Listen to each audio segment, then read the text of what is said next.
कोल्हापूरमध्ये खाकी वर्दीतील माणुसकीचं दर्शन घडवणारी एक हृदयस्पर्शी घटना समोर आली आहे। एका ट्रॅफिक पोलिसाच्या प्रसंगावधानामुळे आणि तत्परतेमुळे हृदयविकाराचा झटका आलेल्या चालकाचे प्राण वाचले आहेत। ही घटना घडली कोयस्को चौक सिग्नल परिसरात। मंगळवारी सायंकाळी 5:30च्या सुमारास एक व्यक्ती आपल्या 4 चाकी गाडीतून प्रवास करत असताना अचानक त्यांची प्रकृती बिघडली।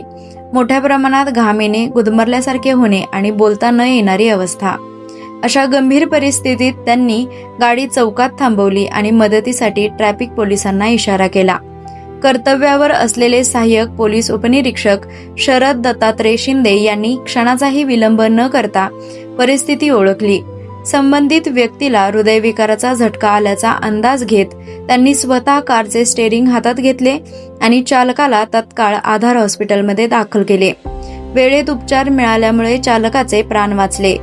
इतकंच नाही तर नाकाबंदी ॲपच्या माध्यमातून नातेवाईकांशी संपर्क साधत कार आणि इतर साहित्यही सुरक्षितपणे सुपूर्द करण्यात आले।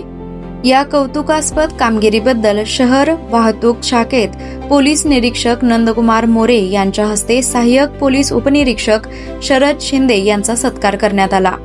खरंच अनेकदा टीकेचा सामना करणाऱ्या पोलीस दलातील अशा घटना खाकीतील माणुसकीवरचा विश्वास आणखीन दृढ करतात।